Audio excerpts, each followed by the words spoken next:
Hello everybody, my name is Gabriel. I'm a reference librarian here at the Waukegan Public Library, and this is another installation of the miniature Ray Bradbury Showcase, in which I will be showing you guys a couple items from our Ray Bradbury collection each week.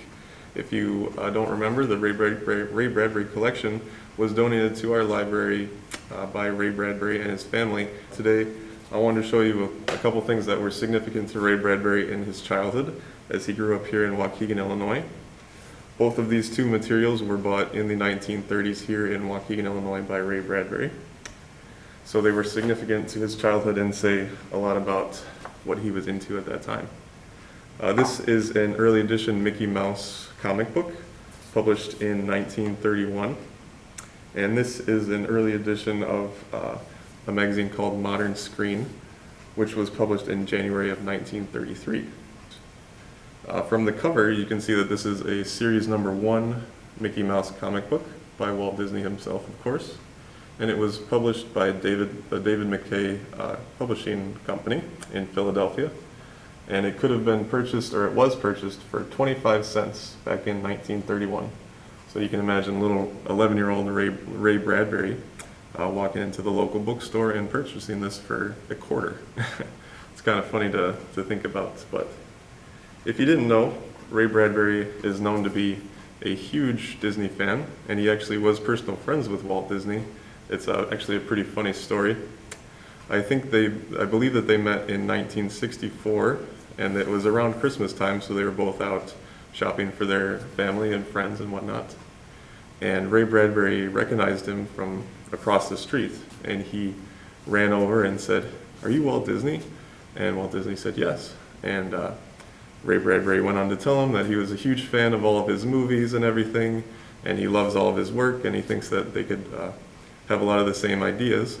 And he says that he wants to take Walt Disney out to lunch. And you know how some celebrities are, you could get a straight answer, or they might just say, "Oh yeah, we could get lunch sometime." But Walt Disney, being forward, says, "Yeah, we can get lunch tomorrow, actually, that'd be fine." And they ended up getting lunch, and they became great friends for the remainder of Walt Disney's life, which was sadly only about 2 years longer. But people say that they were able to forge a great relationship in those 2 years, and they shared a lot of ideas. And obviously, Ray Bradbury has contributed a lot to the Disney Foundation and all those things. They're a very close relationship that came from it, which is really cool. Ray Bradbury actually mentions their correspondences in Yestermorrow, which was published in 1991, and Bradbury Speaks, published in 2005. So if you want to read more about their correspondences, you can check out those two books. It's actually some pretty cool stories that came out of their relationship. This other piece that we have, like I said, is Modern Screen. It was an old magazine that was based around Hollywood, what's going on with celebrities, and all the films that were happening. In the 1930s, the film industry was just pretty much launching with talking pictures. And actually the actress on the cover here is Anne Harding.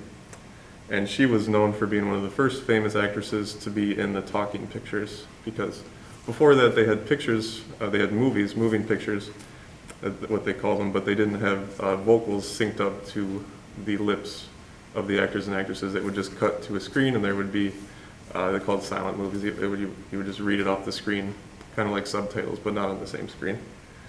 But yeah, it was a big time for movies, and she was very famous coming up in the talking pictures. And it just shows that Ray Bradbury has always had a fascination with film and with creative works such as that. So it speaks to what he did with his life and where he went from there. Two really cool items, but I actually have a third bonus item to show you guys. This is a key to the city that was given to Ray Bradbury by the mayor of Waukegan in 1984 to signify his merits and everything that he had accomplished being from Waukegan, Illinois. I think it's just pretty cool. It's one of the cooler things that we have in our collection that isn't a book. We do have other things, but I think this is one of my favorites. But each week I'm going to keep showing you guys a few of this cool stuff like this. So stay tuned for more. And I hope that you join me next time in the miniature Ray Bradbury Showcase series. Thank you so much, guys. Have a good one.